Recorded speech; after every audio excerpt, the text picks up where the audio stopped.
gente, mais um vídeo aqui pro canal. E hoje eu quero ler com vocês Lucas 22, 54 a 62. Diz assim: Então, prendendo-o, levaram-no para a casa do sumo sacerdote. Pedro os seguia à distância. Mas quando acenderam um fogo no meio do pátio e se sentaram ao redor dele, Pedro sentou-se com eles. Uma criada o viu sentado ali à luz do fogo. Olhou fixamente para ele e disse: Este homem estava com ele.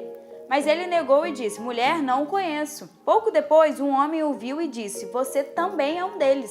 Homem, não sou, respondeu Pedro. Cerca de 1 hora mais tarde, outro afirmou: Certamente este homem estava com ele, pois é galileu. Pedro respondeu: Homem, não sei do que você está falando. Falava ele ainda quando o galo cantou. O Senhor voltou-se e olhou diretamente para Pedro.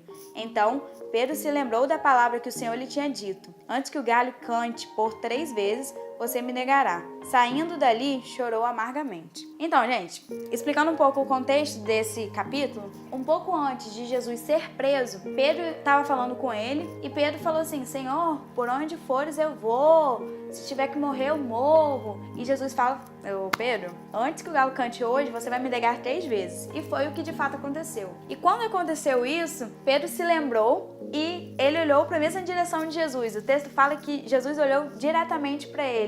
E nesse momento, Pedro se lembrou do que Jesus falou e chorou amargamente. Esse olhar de Jesus, a gente pode refletir que ele não é um olhar de maldade ou não é um olhar de recriminação, mas é um olhar de amor, é um olhar de perdão. Naquele momento, Pedro não chorou porque Jesus estava recriminando. Porque se fosse para fazer isso, Jesus teria feito lá atrás, quando ele avisou que Pedro negaria. Mas não foi o que Jesus fez. Jesus olhou para ele e naquele olhar, ele estava dizendo que ele o perdoava. No inglês, a palavra usada para esse olhar fixo é straight, que seria um olhar reto. Então a gente pode refletir que o olhar de Jesus, ele não é um olhar de cima para nos humilhar, não é um olhar de baixo, não é um olhar de outra direção, mas é um olhar reto, na nossa mesma direção, porque ele está nos olhando de igual, nos dizendo que nos perdoa. A gente pode refletir que Deus faz da mesma forma com a gente. Como diz em Isaías 59:1, a mão de Deus não se encurta para nos salvar. Então, ele está sempre disposto a nos salvar.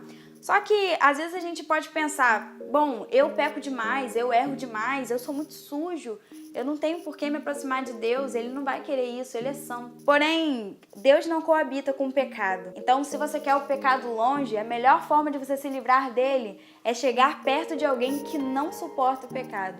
E aí o pecado vai embora. Logicamente, não é só se achegar a ele, mas também confessar sobre o seu pecado e falar que quer se ver livre dele. E Deus, que é todo-poderoso, vai afastar isso e vai te dar condições para se livrar desse pecado. Então, para terminar, eu queria deixar essa mensagem para vocês e dizer que o olhar de Deus, ele não é um olhar recriminatório, mas é um olhar que nos constrange para ver o amor dele e nos achegar a ele, porque o olhar de Deus é o olhar do próprio amor. Então é isso, galera. Curta esse vídeo, se inscreva no canal e acompanhe todos os devocionais que tem ao longo desse mês de agosto. Tchau!